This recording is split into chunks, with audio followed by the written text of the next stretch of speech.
apakah semua orang sudah ditetapkan takdirnya oleh Allah Subhanahu wa taala dan apakah orang kafir itu sudah takdir Allah? Pertama begini, antum pahami dulu apa itu takdir. Takdir itu pilihan hidup. Pilihan. Yang pilihan kita itu kemudian ditetapkan oleh Allah Subhanahu wa taala. Jadi Anda bisa terbuka ingin mengambil atau tidak, itu pilihan Anda. Karena itu manusia diberikan kemampuan untuk memilih. Ya. Misal, baik dan buruk. Allah ciptakan ini baik, ini buruk.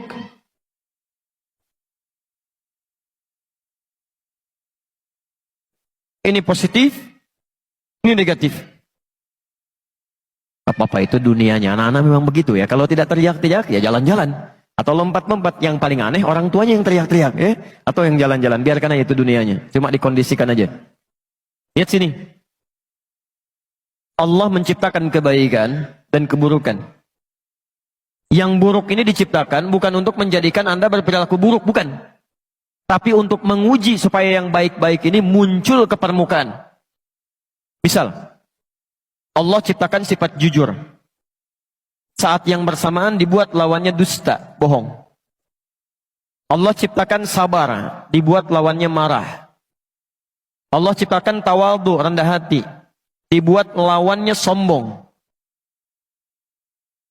Allah menciptakan sombong ini bukan menjadikan seseorang untuk jadi sombong, bukan. Tapi untuk menguji supaya sifat tawadunya muncul. Sebab kalau nggak diciptakan sombong, nggak akan kelihatan tawadu. Kalau nggak dibuat marah, nggak akan kelihatan sabar. Jadi ini dibuat untuk melatih supaya sifat ini muncul. Ini konsepnya ada di Quran surah ke-91 ayat 7 sampai dengan 10. Jadi kalau Anda menemukan sifat marah di orang lain, itu tandanya Allah titipkan marah itu supaya melatih kesabaran pada Anda supaya muncul. Halo? Contoh. Bapak pulang dari kantor. Ibu menerima di rumah. Begitu suaminya pulang misalnya, Allah titipkan sifat marah pada suami. Saat suami marah itu, bukan ingin menjadikan suami pemarah, bukan. Tapi untuk menguji sifat sabar dalam istri supaya muncul ke permukaan. Jadi begitu menemukan sifat yang negatif, seharusnya lawannya ini yang cepat dimunculkan. Maka akan indah kehidupan rumah tangga. Begitu suami datang marah, berarti saya harus sabar. Selesai. Jadi berbahagialah kalau ibu mendapatkan suami pemarah. Artinya Allah ingin meningkatkan kesabaran pada ibu. Misal, antum pulang ke rumah, menemukan istri cemberut. Cemberut. Apa lawan cemberut? Senyum. Langsung cari lawannya. Jadi begitu pulang ke rumah, istri cemberut. Antum senyum. Assalamualaikum. Kayaknya kenal. Siapa ya? Ini Masya Allah. Selesai masalah. Ini istri cemberut, antum marah, nggak akan nyambung. Kamu kenapa? Emang kenapa? Nggak akan nyambung. Nggak akan nyambung. Ini poinnya. Jadi itu keduanya pilihan. Ya. Saya pernah ceritakan di Bali itu Masya Allah.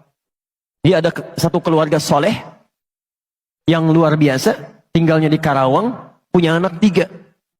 Itu sudah punya kebiasaan yang baik. Tapi satu kali, suami pulang dari kantor, lebih awal, ya biasa disambut istrinya, masakan biasanya sudah jadi, ini belum jadi, masih masak di dapur. Maka disambutlah suaminya, dicium tangannya, karena suami lelah, capek dan lapar, maka minta pada istrinya supaya dibuatkan dulu makanan pembuka. Mie lah ya, semacam itu. Istrinya mempersilahkan duduk di ruang makan, tunggu Pak, dimasak dulu katanya. Begitu sedang masak, karena saking sibuknya lupa. Ini nyata. Garam yang 1 sendok tertuangkan ke mie yang tadi mau dihidangkan. Jadi yang mau masuk ke sayur pindah ke mie. Itu dalam suasana yang sedang sibuk lupa. Diaduk.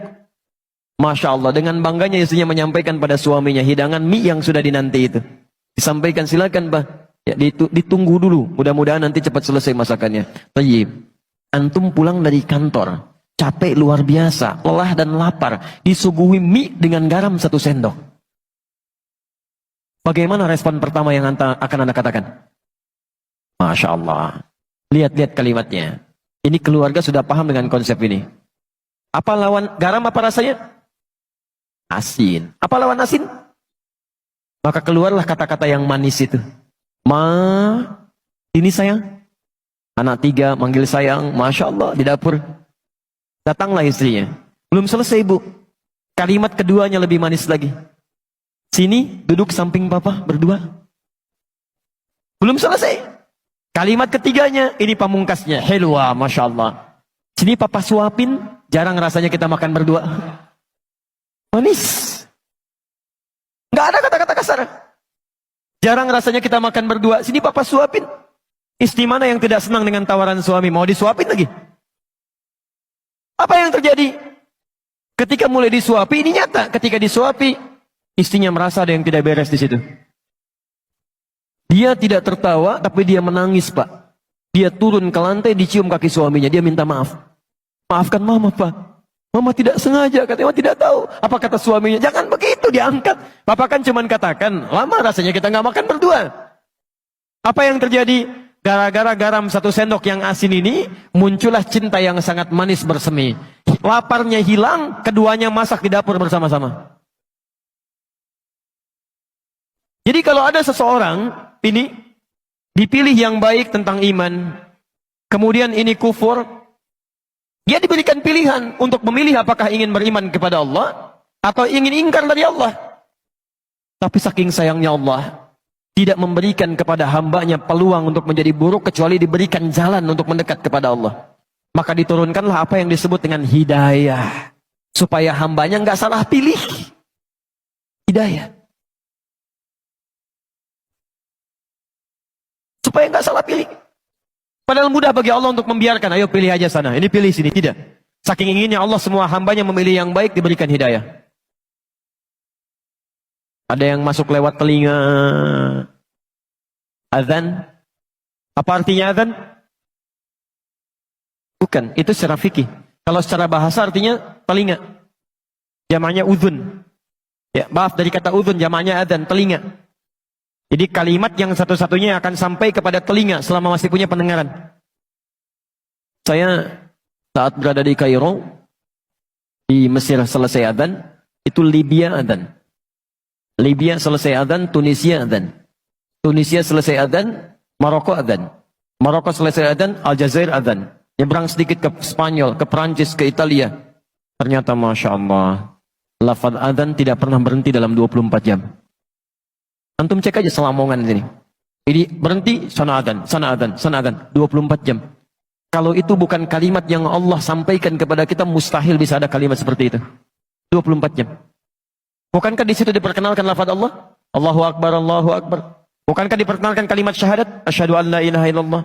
Dan tidak sedikit orang mendengarkan azan kemudian dia masuk Islam. Ada hidayah lewat pandangan. Ya, pernah ada 2 orang, 1 orang Indonesia, kedua dari luar. Kuliah di Amerika. Yang orang Indonesia ini bagus. Dia seringkali lihat acara Channel One dari Mekah. Tersambung lewat Masjidil Haram.